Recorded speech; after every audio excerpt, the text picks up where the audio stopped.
आप सभी लोगों को मैं कंचन काजल बौद्ध सादर जय भीम नमो बुद्धाय करती हूँ।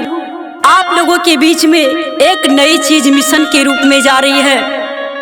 आइए कहना है कुछ क्षण कुछ पल बाबा साहब के जीवन का आप लोगों के बीच में रख रहे हैं साहब। कहना है विदेशिया के माध्यम से। अरे भारत के लगावा गुलाम रहल मितवा छुआ छूत रहल बेसुमार हो, छुआ छूत रहल बेसुमार। अरे एक तो विदेशी दूजे ब्राह्मण वाली नीतिया दलितन के करे तार तार हो, दलितन के करे तार तार। अरे वो हीरे समैया में भीमा मोरी मैया हो, बाबा साहब दिहाले दीदार रे विदेशिया, बाबा साहब दिहाले दीदार रे विदेशिया, बाबा साहब दिहाले।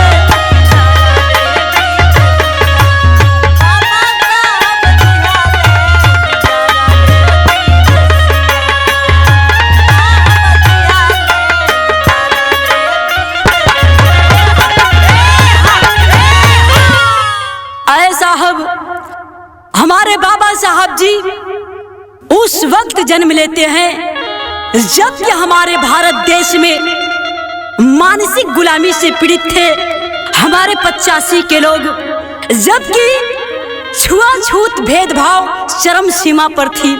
ऐ बाबूजी, हमारे बाबा साहब ऐसे वक्त में जन्म लेते हैं। आइए कहना है किस माँ के कोख में जन्म लेते हैं। गीत के धुन बाए साहब बाबू दरोगा जी बजा क्या बा।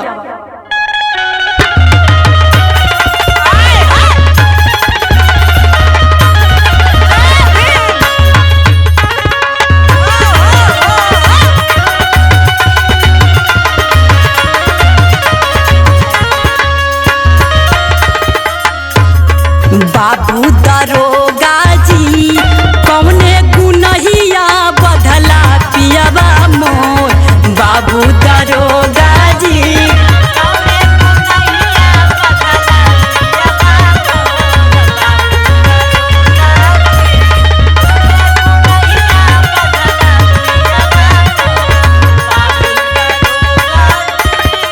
लेकिन गीत के भाव बा कैसे।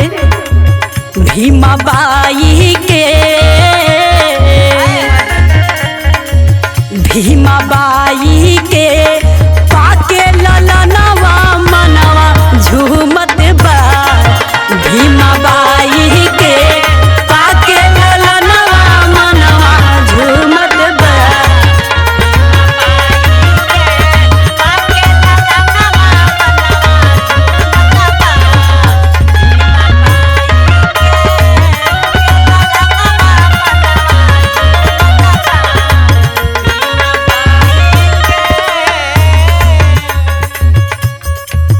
सीताराम जी राव के रहले 14वीं संतान।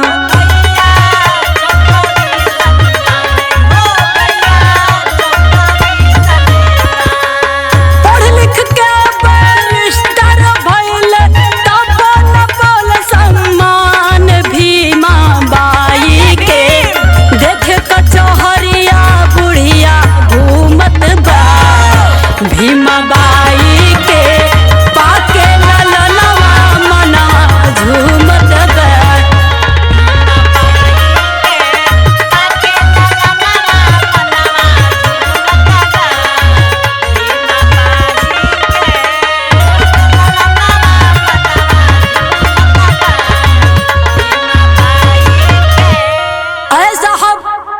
हमारे बाबा साहब बचपन से लेकर आजीवन तक संघर्ष करते रहे।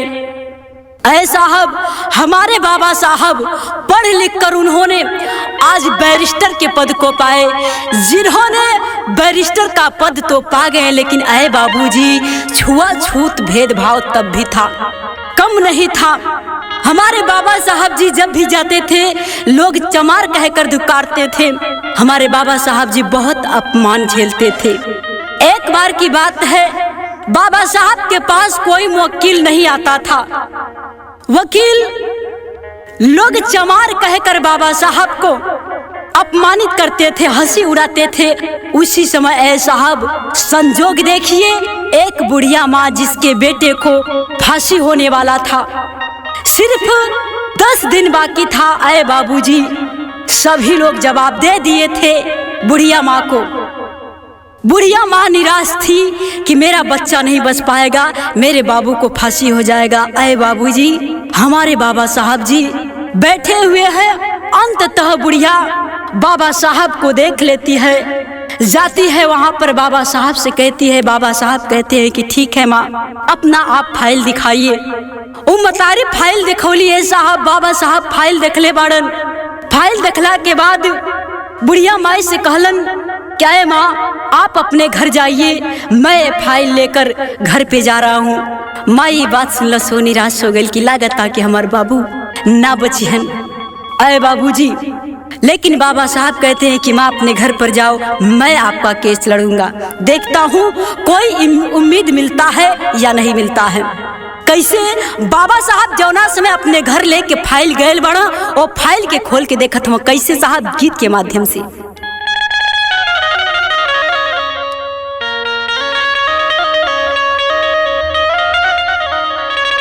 क्या बात है, कहना है, अरे पिया परदेश गइल तार लागे टोपिया में।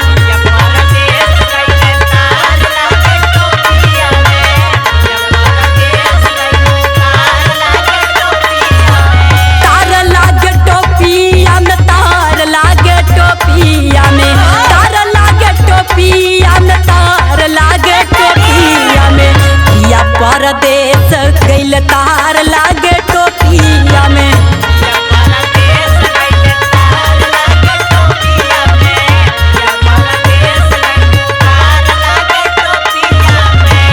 लेकिन ऐसा हम जब हमारे बाबा साहब जी फाइल को खोल करके पढ़ रहे थे, उसमें पौलन का फांसी के फैलिया के पाई गइले बाबा जी हो। फांसी के फैलिया के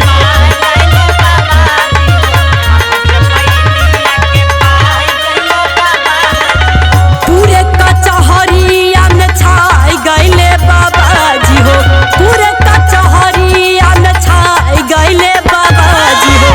फांसी के फैलिया के पाई गइले बाबा जी हो।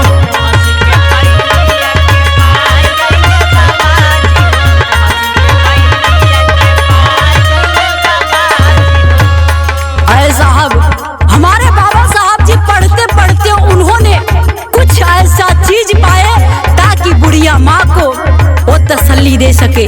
का पौला साहब, फांसी लिखल रहल नाम मौतिया।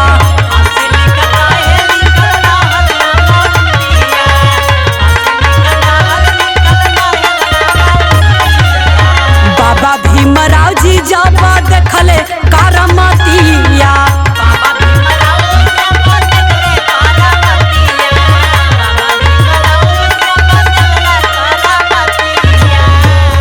फांसी के झूलानावा झूला गइले बाबा जी हो।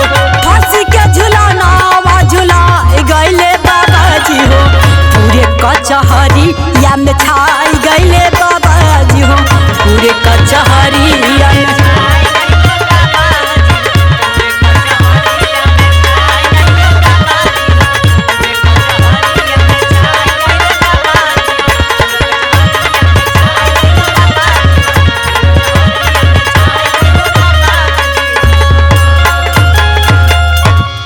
बाबूजी, आज हमारे बाबा साहब लड़के को फांसी के लिए जब तक ले जाते हैं जल्लाद बाबा साहब जी जाते हैं। वो दिन आ गया, 10 दिन बीत गया। 10वें दिन जल्लाद जैसे ही उस बुढ़िया माँ के बेटे को फांसी के लिए ले जाते हैं, बाबा साहब जाते हैं। साहब जौना फैलिया में बाबा साहब की मिलल, पढ़ना ये पौलन कि फांसी तो लिखल बा लेकिन मौत ना लिखल बा। बाबा साहब की एक उम्मीद मिल गई। बाबा साहब फाइल के लेके पहुंचत बाड़े 10वें दिन। जौना दिन जल्लाद लेके वो बेटवा के पहुंचत बाड़े फांसी लगावे बदे। आए बाबूजी, इधर पीछे पीछे बाबा साहब के बुढ़िया माँ रोती रोती जा रही है। बाबा साहब बोले कि माँ रो मत, मैं कोशिश करूंगा। जज, जल्लाद, डॉक्टर, पुलिस, वकील, जज आदेश दे देता है, फांसी लगाइए। तब तक आए बाबूजी, हमारे बाबा साहब जी वो फाइल दिखाते हैं कि इस फाइल में फांसी तो लिखिए पर मौत नहीं लिखा है। आए बाबूजी, आज उस बुढ़िया माँ की केस को लड़ते हैं। बुढ़िया माँ का बच्चा बच जाता है, एक माँ को अपना बेटा मिल जाता है। हमारे बाबा साहब उन गरीब, उन पिछड़ों के लिए, उन शोषितों के लिए लड़ते हैं। साहब आज उस माँ के बच्चों को बचाए। आइए, खड़ी की लाइन में कहना बा, वो कचहरी में लोग देखत बाड़े, जे बाबा साहब के चमार कहे के गाली देता है। साहब खड़ी के माध्यम से कहना बा, कैसे?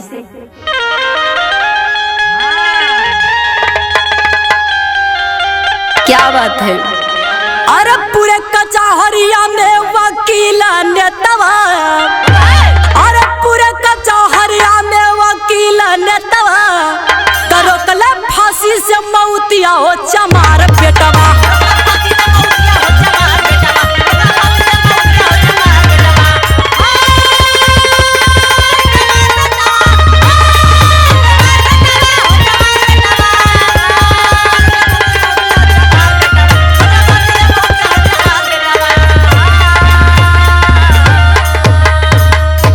कि 17 डिग्री लेके बाबा लिखल संविधान हो, चेता बहुजन भाई खतरे में स्वाभिमान हो।